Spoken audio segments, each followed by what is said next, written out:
ದುಡ್ಡೆಲ್ಲ ಬೇಕಾಗಿಲ್ಲ ಬಿಸ್ನೆಸ್ಗೆ. The best business in the world, mind your own business. That is the best business. Don't bother about anything. Build a dream. ಈಗಲಿಂದ ಒಂದು ಕನಸು ಇಟ್ಕೊಳ್ಳಿ, ನಾನು ಹೆಂಗಿರುತ್ತೆ ಲೈಫ್. ಇನ್ನು ಕೆಲವರು ಹೇಳ್ತಿರಲ್ಲ, ಸರ್ ನಮ್ಮ ಫ್ಯಾಮಿಲಿಯಲ್ಲಿ ನಾನು ರಿಜೆಕ್ಟ್ ಮಾಡ್ಬಿಟ್ರು, ನಮ್ಮ ಫ್ಯಾಮಿಲಿಯಲ್ಲಿ ಯಾರು ಎಂಟರ್ಟೈನ್ ಮಾಡಲ್ಲ, ನಮ್ಮ ಫ್ಯಾಮಿಲಿಯಲ್ಲಿ ಹೈ ಸ್ಟೇಟಸ್ ಅಲ್ಲಿ ಇದ್ದಾರೆ, ನಾನು ಸರಿಯಾಗಿ ಓದ್ತಿಲ್ಲ ಅಂತ ನಾನು ದೂರ ಮಾಡ್ಬಿಟ್ಟಿದ್ದಾರೆ, ಇಲ್ಲ ನಮ್ಮ ಫೈನಾನ್ಷಿಯಲ್ ಸ್ಟೇಟಸ್ ಕಡಿಮೆ ಇದೆ. ಅಪ್ಪ, ಒಂದು ಗ್ಲಾಸ್ ನೀರಲ್ಲಿ ಹುಳ ಬಿದ್ದರೆ ಏನ್ ಮಾಡ್ತೀರಾ ನೀವು? ಗ್ಲಾಸ್ ಅಲ್ಲಿರೋ ನೀರು ಬಿಸಾಕ್ತೀರಾ. ಅದೇ ಹುಳ ತುಪ್ಪದಲ್ಲಿ ಬಿದ್ದರೆ ಹುಳನು ಬಿಸಾಕ್ತೀರಾ ಅಲ್ವಾ? ನೀನು ಬಿಸಾಕಕ್ಕಾಗದಿರೋ ರೇಂಜ್ ಅಲ್ಲಿ ನೀನು ಇರ್ಬೇಕು. ತುಪ್ಪ ಯಾವನಾದ್ರು ಬಿಸಾಕ್ತಾನೆ, ಹುಳ ಬಿದ್ದರೆ ಹುಳನ್ ಮಾತ್ರ ಇರ್ತಾರೆ, ಮತ್ತೆ ಸೆಂಟಿಮೆಂಟ್ ಏನೂ ಆಗಲ್ಲ.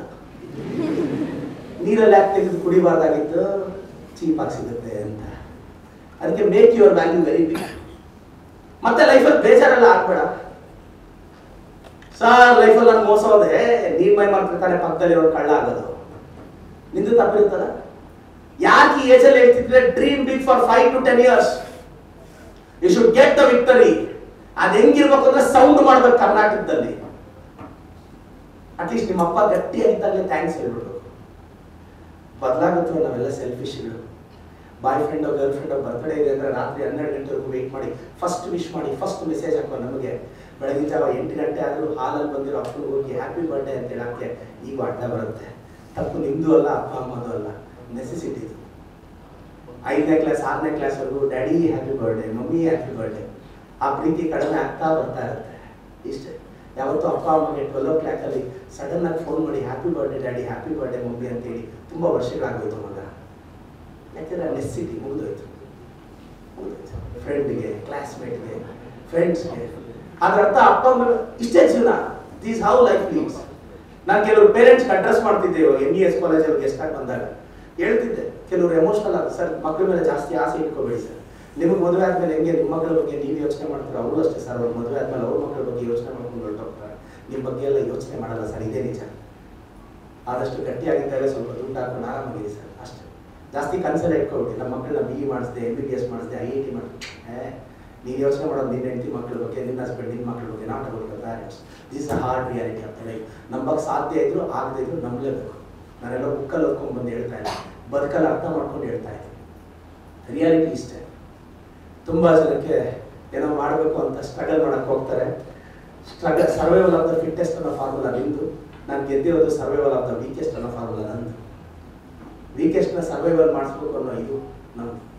ಸೊ ನಾನು ಗೆದ್ದ ಮೇಲೆ 60 ಜನ ಗೌರ್ಮೆಂಟ್ ಸ್ಕೂಲ್ ಹುಡುಗರನ್ನ, 60 ಜನ ಗೌರ್ಮೆಂಟ್ ಸ್ಕೂಲ್ ಹುಡುಗಿಯರನ್ನ 10th ಅಲ್ಲಿ ಸೂಪರ್ 60 ಅಂತ ಮಾಡಿ, ಅದರಲ್ಲಿ ಅಪ್ಪ ಅಮ್ಮ ಇಲ್ದಿರೋ ಹುಡುಗರು, ಸಿಂಗಲ್ ಪೇರೆಂಟ್ ಕಿಡ್ಸ್ನ ಸೆಲೆಕ್ಟ್ ಮಾಡ್ಕೊಂಡ್ಬಂದು ಬ್ಯಾಂಗ್ಳೂರಲ್ಲಿ ಟ್ರೈ ಮಾಡಿ ಸಲ 600+ 10th ಅಲ್ಲಿ ದಾಟಿಸ್ಬೇಕು ಅನ್ನೋ ಮೊದಲು ಕನಸು ಇಟ್ಕೊಂಡೆ. ಗೆದ್ದ ಮೇಲೆ ಗಣೇಶನ ಬಗ್ಗೆ 20,000 ಜನ ಮಕ್ಕಳಿಗೆ ಬಟ್ಟೆ ಕೊಟ್ಟೆ. ಓಟ್ ಗಿಮಿಕ್ಕು ಅಲ್ಲ, ರಾಜಕೀಯವಲ್ಲ, ಅವ್ರಿಗೆ ಯಾರಿಗೂ ಓಟು ಇಲ್ಲ. ಎಲ್ಲೋ ಒಂದು ಕಡೆ ಆತ್ಮಸಂತೃಪ್ತಿ. ಗೌರ್ಮೆಂಟ್ ಸ್ಕೂಲ್ ಮಕ್ಕಳು ಜೀನ್ಸ್ ಪ್ಯಾಂಟ್ ಟಿ ಶರ್ಟ್ ಹಾಕಬೇಕು ಅಂತ. ಆ ಕದರ್ ಹೆಂಗಿರುತ್ತೆ ಅಂತ ಅವ್ರು 1ನೇ ಕ್ಲಾಸ್ 2ನೇ ಕ್ಲಾಸಲ್ಲಿ ಅರ್ಥ ಆಗಬೇಕು. ಶ್ರೀಮಂತರು ಸತ್ಯ ಅಲ್ಲ ಅಂತ. ಬಡವರಿಗೆ ಶ್ರೀಮಂತರಾಗಬೇಕು ಅನ್ನೋ ಆಸೆ ಇರುತ್ತೆ, ಶ್ರೀಮಂತರು ಬಡವರು.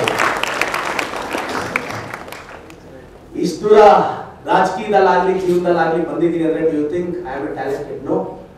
I am such a person, I can resist any kind of criticism. That's why today I am able to get success. Now you people have a lot of talent, lot of hard work, but you are failed to know the criticism na resist ಮಾಡಕ್ಕೆ ನಿಮ್ಮ ಕೈಯಲ್ಲಿ ಆಗ್ತಾ ಇಲ್ಲ. ಬೆಟ್ಟದ ಮೇಲೆ ಇರೋ ದೇವ್ರನ್ನ ಹೋಗಿ ಪೂಜಿಸ್ತಾ ಇದ್ದೀವಿ, ಮನೆಯಲ್ಲಿರೋ ದೇವ್ರನ್ನ ಪೂಜಿಸಕ್ಕೆ ನಮ್ಮ ಕೈಯಲ್ಲಿ ಆಗ್ತಿಲ್ಲ. ಲೈಫಲ್ಲಿ ಇಷ್ಟೇ. ಸ್ವಲ್ಪ ಆದಷ್ಟು ಇನ್ನೂ ಒಂದು 7-8 ವರ್ಷ ಫ್ಯಾಮಿಲಿ, ಅಪ್ಪ ಅಮ್ಮ ಬಗ್ಗೆ ಈಗೋ ಬೇಡ. ನೀವೆಲ್ಲರೂ ದೊಡ್ಡದಾಗಿ ಬೆಳಿಬೇಕು. ನನ್ನ ಆಸೆ ಇಷ್ಟೇ. ನೀವು ಕರ್ನಾಟಕದ ಆಸ್ತಿ. ಒಬ್ರು ಗೆದ್ರೆ ಅದು ಎಲ್ಲಿಂದ ಎಲ್ಲಿಗೆ ತೊಗೊಂಡೋಗುತ್ತೋ ಗೊತ್ತಿಲ್ಲ. ನಿಮ್ಮ ಫ್ಯಾಮಿಲಿ ಚೆನ್ನಾಗಿರ್ಬೇಕು, ನಿಮ್ಮಪ್ಪ ಚೆನ್ನಾಗಿರ್ಬೇಕು. ಅವ್ರು ಗಟ್ಟಿಯಾಗಿದ್ದಾಗಲೇ ನಾವು ಥ್ಯಾಂಕ್ಸ್ ಹೇಳ್ಬೇಕು. MBBS MS ಮಾಡಬೇಕು. ಈಗಲೂ ಇಲ್ಲಿ ಎಷ್ಟೋ ಜನ ಹುಡುಗರು ಹುಡುಗಿರು ಬ್ಯಾಂಗ್ಳೂರಲ್ಲಿ ಓದ್ತಾ ಇರ್ತೀರಾ. ಮಿಡಲ್ ಕ್ಲಾಸ್ ಟಿಪಿಕಲ್ ಹೇಳ್ಕೊಳಕ್ಕಾಗಲ್ಲ. ಏನೋ ತುಂಬ ಪಾರ್ಶ್ ರಾಯಲ್ ಆಗಿ ನೀವು ಕಾಣಿಸಿದ್ರು ಸಹ ನಿಮ್ಮ ಮನೇಲಿ ದೋಸೆ ಹಾಕಿದ್ರು ತೂತೆ ಅಲ್ವ ಎಲ್ಲರೂ, ನಮ್ಮ ಮನೇಲಿ ದೋಸೆ ಹಾಕಿದ್ರು ತೂತೆ ಅಲ್ವಾ. ನಮ್ಮ ಕಷ್ಟ ನಮ್ಗೆ ಇರುತ್ತೆ. ಎಲ್ಲರೂ ಇಲ್ಲಿ ರಾಯಲ್ ಆಗಿ ಕಾಣಿಸಿದ್ರು, ಅದ್ಭುತವಾಗಿ ಕಾಣಿಸಿದ್ರು, ಮನೆ ಕಷ್ಟ ಅವ್ರಿಗೆ ಗೊತ್ತಿರುತ್ತೆ. ಕೆಲವ್ರು ಹೇಳ್ಕೊತಾರೆ, ಕೆಲವ್ರು ಹೇಳ್ಕೊಡಲ್ಲ. ಏನಾದರೂ ಮಾಡಿ ಪ್ರೂವ್ ಮಾಡಿ. ಕಡಿಮೆ ಡಿಸ್ಟರ್ಬ್ ಆಗಿ. ಎಷ್ಟು ಕಡಿಮೆ ಡಿಸ್ಟರ್ಬ್ ಆಗಬೇಕು ಅಂದರೆ ನಿಮ್ಮ ಅಪ್ಪ ಅಮ್ಮನ ಮರ್ಯಾದೆ ಬೀದಿಗೆ ಬರದೇ ಇರೋಷ್ಟು. ಎಷ್ಟು ಕಡಿಮೆ ಡಿಸ್ಟರ್ಬ್ ಆಗಬೇಕು ಅಂದರೆ ನಿಮ್ಮ ಮನೆ ಮರ್ಯಾದೆ ಊರಲ್ಲಿ ಹರಾಜಿಗೆ ಆಗದೇ ಇರೋಷ್ಟು. ಎಷ್ಟು ಕಡಿಮೆ ಡಿಸ್ಟರ್ಬ್ ಆಗಬೇಕು ಅಂದರೆ MBBS ಮಾಡ್ತಿರೋ ಹುಡುಗ, MBBS ಮಾಡ್ತಿರೋ ಹುಡುಗಿ ಹಾಳಾದ್ರು ಅಂತ ಈ ಸೊಸೈಟಿ ಬ್ಲೇಮ್ ಮಾಡದೇ ಇರೋಷ್ಟು.